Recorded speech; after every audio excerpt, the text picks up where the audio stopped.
I think it's fair to say that Manchester United have been waiting for the 1st of July. Today, we got the announcement that we've had to wait 4 months for. Man United, our new sporting director is Dan Ashworth. The deal is done. He's already working immediately. And there's going to be a new face alongside him as well. Christopher Vivell, Chelsea's former, I think he was head of recruitment. Was he technical director? I think he might have been technical director. Anyway, David Ornstein's revealed that he is going to be joining on a initial short-term basis to help with recruitment this summer, but also with talent ID across different levels, and also maybe as part of the multi-club model. It's going to be a busy time in July, and I'll tell you what, I'm looking forward to it. As I said, we waited 4 months to get this announcement here about Dan Ashworth. All right, good. That's done. And now we're speaking about somebody coming in specifically in the short term to help with recruitment. I'm going to read through David Ornstein's article and have a little brief conversation about Christopher Vivell. You know full well that you should subscribe here because I'm going to do a much deeper video on Christopher, but not tonight. Anyway, let's run through the news article here. Man United are working on a deal to appoint Christopher Vivell for the transfer window. Man United are working to appoint Vivell on an initial short-term basis. So it could potentially turn out to be longer. Maybe he's the head of recruitment overall. Maybe he's a short-term appointment to help with this summer transfer window. That we don't know yet. It's the latest step being taken by INEOS and Ratcliffe to bolster our club with the best in class, right? Previously employed by Leipzig and Chelsea, Vivell will lend expertise around talent ID and player recruitment. He'd also bring knowledge of operating in a multi-club model, which is expected to be explored. I mean, I thought we already had the multi-club model. Maybe they're going to do it even more. Anyway, on top of that, Florian Plettenberg from Sky Sports Germany saying this. Understand it is a done deal. He's set to join with immediate effect as their director of recruitment. So maybe that's going to be the title. I mean, that is the head of recruitment, right? All that's missing is a work permit. The former technical director from Chelsea, had many options, but he chose United even on a short-term contract. Man, that United Paul's coming back. First thing I think you will all ask there, say, well, why would Man United want to get somebody who was brought in, and I believe he left only after 7 months? My response to that would be, I don't think you should look at anything that Chelsea have done from a recruitment perspective and go, that's something I can learn from. No, absolutely not. I remember reading the reports at the time as well. That's a whole Todd Bowley chaos. He had no idea what was going on. And he had no idea what his role was. As I said, I wouldn't look at anything really that happened at Chelsea and go, he's terrible. He's terrible. But Vivell, right, first things first. Imagine this. Next season, or this summer, in fact, or maybe next week, or maybe tomorrow if the work permit goes through quickly. Our CEO is going to be Omar Barada.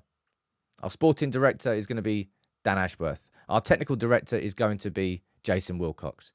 And now, head of recruitment, whatever the name of the role is, somebody specifically there to focus on recruitment. This is the sort of best-in-class overall structure. Whether they are absolutely the best in class in their positions themselves, well, I suppose time will tell. But in terms of just employing football people to do football jobs, it's been a foreign concept at our football club because there's Glazers. Yeah, I can't be asked to mention their name anymore.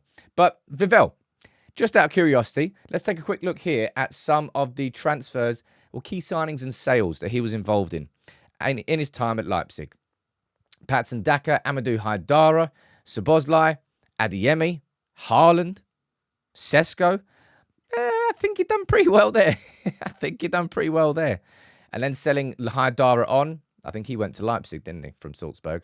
Upamecano, Haaland, Keita. I don't know, they all went to Leipzig. This is right there. Anyway, key signings at Leipzig. Szoboszlai, Sorloth, Brobbey. I didn't know that. Andre Silva, Gvardiol, Angelino, Mariba, Simakan, Werner, and Sesko are notable sales. Upamecano, Konate, Tyler Adams, Ademola Lookman, and Brian Brobbey. Not bad when it comes to talent ID. And mate, if you're looking at one thing that Manchester United, unfortunately, have always been slow at for a long old time, is talent ID. It's signing a player a year, for example, Erling Haaland, right? Ole Gunnar Solskjaer was like, lad, I've got this perfect player. I've got this absolute physical specimen of a striker. He'd love to join United. I'm his manager right now. Let me facilitate this deal. United push to one side. Talent ID has been so poor at this club for a long old time. And we questioned when we heard the announcement about Dan Ashworth. I certainly did. I was like, is he going to be heavily involved in recruitment? Because he has been involved in recruitment before, but ultimately he wants to be the sporting director. And INEOS, clearly this has all just been, we've heard so much frustration about INEOS. Oh, they're not doing anything, or this or this or that. INEOS have just been clearly waiting to just pull the trigger. Because the first domino fell. Newcastle back down. I don't know what the final number. We'll find out what the final number is if it ever comes out. I'm guessing it's going to be around about the 5 to 7 million mark. Somewhere around about there. Remember that Newcastle wanted 20 and our offer was like 2 to 3. So it's going to be somewhere down towards the lower end. But Vivell is coming in. So on a short-term deal. So I think that'll be the interesting part. Actually, no, I didn't even mention it there. I did a little bit. The multi-club model.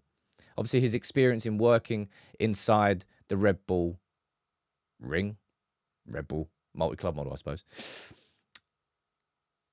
That's interesting. So maybe they're looking at him saying, right, in the short term, you can come in as a director of recruitment and potentially, I'm just thinking hypothetically here, he could then step into a similar role to what Omar Barada had at City Football Group, because he was the director of the City Football Group that oversaw all 13, 14, don't know how many clubs City got, thereabouts. So you could, in theory, that could be a reason why they've gone for Vivell, to bring him in a short term, to help with the talent ID, to help with recruitment at all ages, and that's what he did in the Red Bull Group. And then thinking further down the line, they could potentially then move him into a similar role to what Barada had at City. And then maybe they bring in an actual genuine head of recruitment. All hypotheticals here, but INEOS are like, they're building like their own Avengers team. This is what I've wanted and what I'm sure so many of you wanted for so many years. Football men in responsible roles at Manchester United. Accountable. Experienced. Will they be the best in class? Well, let's hope so, right? And I've got a lot of hopes about Dan Ashworth coming in as our sporting director. But another appointment. I'm going to obviously do a much, much deeper dive into Christopher Vivell. We're going to take a look at all the signings that he's made, the sales that he's made, trying to understand if he's given any interviews. I do all the research. But as I'm saying that, Steve helps me do the research. Steve does the research. Makes me look good. But I'll do more on Christopher Vivell. It's just, I've got a smile on my face because I'm seeing my club act like a genuine club. Because we've got people in charge of the football operations who give a toss. I'm excited. I really am.